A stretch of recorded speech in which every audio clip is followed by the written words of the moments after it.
Welcome back. Yesterday, we explored why self-knowledge is so limited and how our minds keep things hidden from us, both on purpose and by design. Today, let's turn to the big question, the one I promised you. How can we actually increase our self-knowledge? Know thyself. How can you know yourself better? And is it always a good idea to do so? Hey everyone, I'm Henry, and you're watching day 49 of my channel Henry's Millions, where I dive deep into psychology, philosophy, spirituality, and mind mastery, helping you unlock your personal potential and understand the forces that shape your life. Today's talk is based on a paper titled Self-Knowledge, Its Limits, Value, and Potential for Improvement, 2004 by Wilson and Dunn. All right, let's start with introspection. You're familiar with this word. Introspection is often compared to an archaeological dig, searching for hidden truths beneath the surface. Freud, he loved this metaphor, picturing the mind as layered with some thoughts and motives that are buried deep.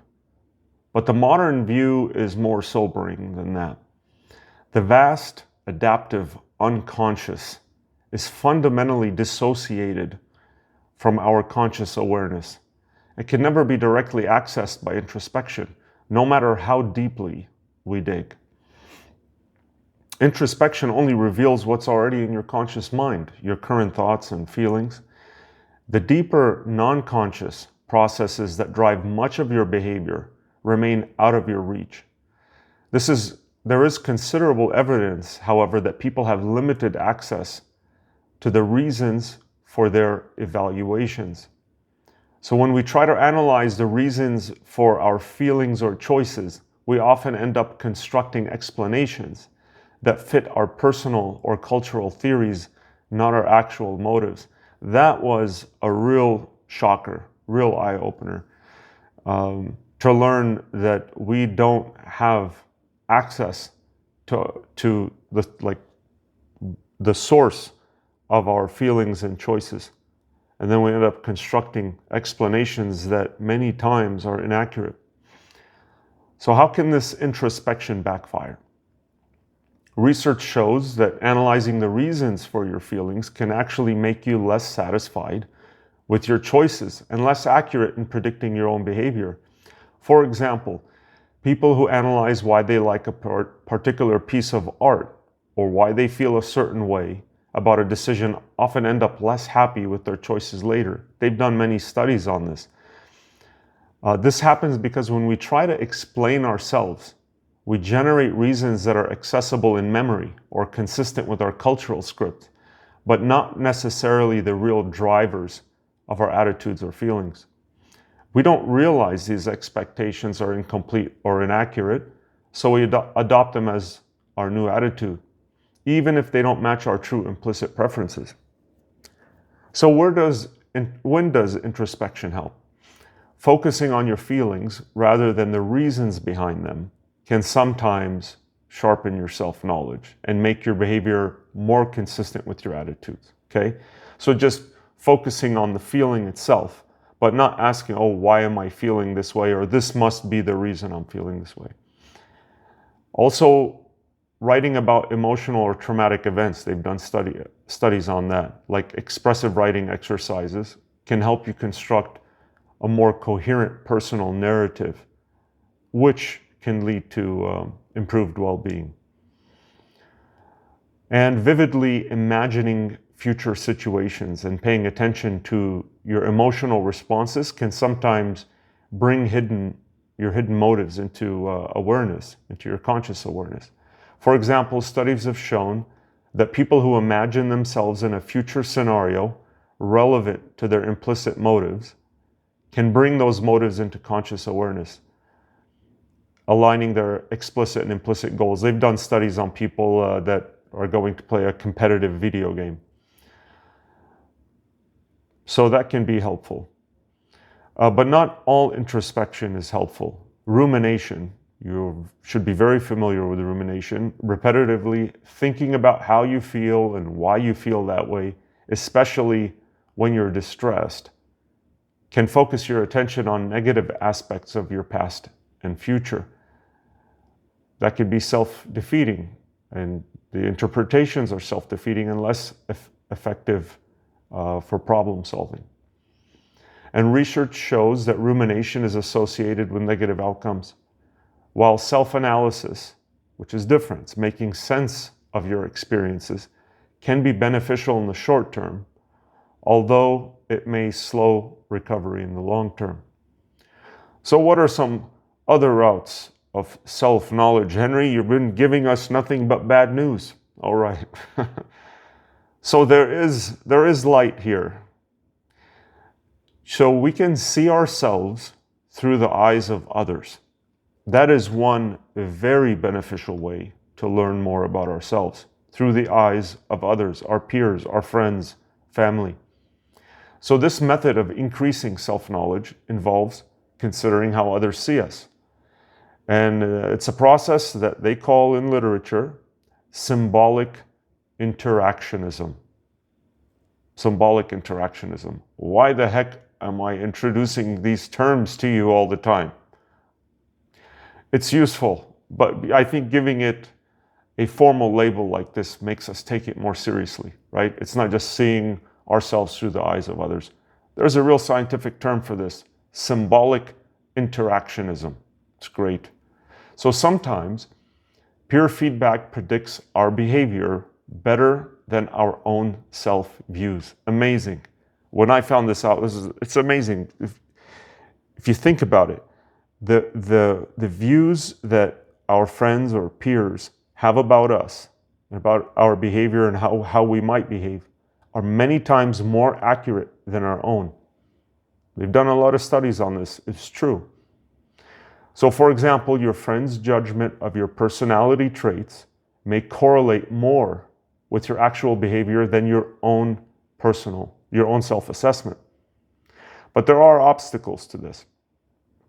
So we often assume that others see us as we see ourselves, which they don't. In at least some studies, the friend's views of the person predicted the person's behavior better than they were able to predict their own. Another one is we ignore or misinterpret feedback that doesn't fit our self-narrative.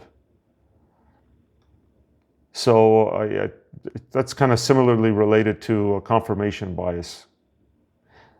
You know, if we get feedback that isn't in line with what we think of ourselves, we can ignore or misinterpret it. That's a common occurrence. Also, social norms and politeness can make it hard to get honest feedback. That's the feedback that is really beneficial to us. You know, our friends are aware of it, our peers, people we meet, people we go out with. But they don't want to upset us. They don't want to hurt our feelings. So they don't share these things that could be very useful to us. So even if we recognize that others see us differently, it's not always clear who is correct. Sometimes, just to be fair, others' impressions are based on valid observations of our behavior, but there are also times when we know ourselves better. So that's just to be fair to you. Sometimes you do know yourself better than others. Okay, here's another big one, okay? Besides seeing ourselves through the eyes of others, which is very, very beneficial, we can observe our own behavior. Henry, that's nothing new. Hold on a minute. There's something called self-perception theory suggests that we infer our internal states by observing our own actions, especially when our feelings are ambiguous. We don't know why we feel this way. It's confusing. For example, if you notice you're always late for appointments, you might infer you're not as conscientious as you thought. So this can reveal non-conscious attitudes and motives, but it is tricky. We might misattribute our behavior to internal states when it's actually caused by external factors. For example, you eat too much at dinner because you don't want to upset your mother or your partner, right? So, and most research shows that people are more likely to fabricate new attitudes based on behavior than to reveal pre-existing unconscious ones. Many classic studies actually demonstrated this concept called self-fabrication. It's not self-revelation where you're revealing some implicit attitude in yourself. You're fabricating something. That's not accurate. It's not true.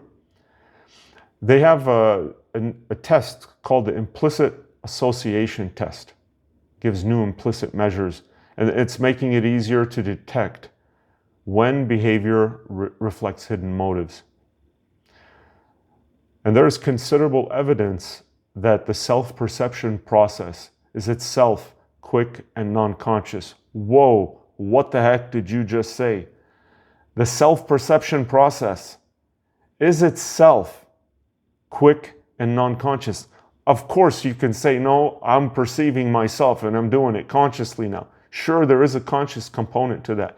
But they have found, they've studied this, they've found without a doubt that a lot of this self-perception process is non-conscious and it happens quickly. Amazing. So, even if the self-perception process is often quick and non-conscious, we can try to perform it consciously by deliberately observing our actions and considering what they might reveal about our hidden motives. The greatest potential for increasing our self-knowledge may be that we become better observers of our own behavior and take time to examine our actions. So, is increasing self-knowledge always desirable? So it turns out that mild positive illusions, slightly inflated self-views can be beneficial for motivation and coping, especially in challenging situations, right? So this is not really, in terms of self-knowledge, we're talking about mild positive illusions, right? Like an inflated self-view. It's useful, it helps. For example, people who believe they are better off than they really are may deal with difficult or frightening situations more effectively. However, greater alignment between your conscious goals and your non-conscious motives is generally linked to higher well-being. Okay? Alignment. So the closer you are to your own reality, the better off you will be. The discrepancies between explicit and implicit self-esteem or motives, when there's discrepancies, it can lead to anxiety, poor social functioning, unhappiness or lower happiness. Like, for example, people with high explicit but low implicit self-esteem may appear anxious in social situations, okay, so outwardly they look anxious without realizing it. And so that's going to really affect their interactions and relationships. So the goal isn't perfect self-knowledge, but a balanced enough awareness to guide growth in relationships without losing the motivational benefits of optimism. Balance. We've talked about that so many times before. So how can you really increase self-knowledge at this point? Okay? A few points here I'm going to give you. Use introspection carefully. Focus on your feelings, not just the reasons behind them. Because when you try to give reasons, they could be inaccurate. Try expressive writing to make sense of your emotional events. It really helps. Seek honest feedback from others. That is key, crucial. But be aware of the social biases and your own blind spots. And also observe your own behavior. These are the two most important points. And observe your own behavior, especially in ambiguous situations, and consider what it might reveal about your hidden motives. So, also, finally, maintain a healthy dose of optimism, but strive for self-awareness where it matters most, for your own growth and the benefit of your relationships. So self-knowledge can be increased, but every route has its obstacles and limitations. And so the real aim is to construct this personal narrative that is coherent, adaptive, and as accurate as is useful for your well-being and growth. All right, so Thanks for joining me for this deep dive into the science of increasing self-knowledge. And if you found it helpful, please like and subscribe. For more insights, I may do some additional videos on this topic. Self-knowledge is very, very important. It's fascinating, especially now since we know that so much of this is unconscious and that we cannot get to it. But there are things that we can do like that we've discussed today. And I will continue to bring this very useful, engaging material to you. All right, thank you. Take care. Every time.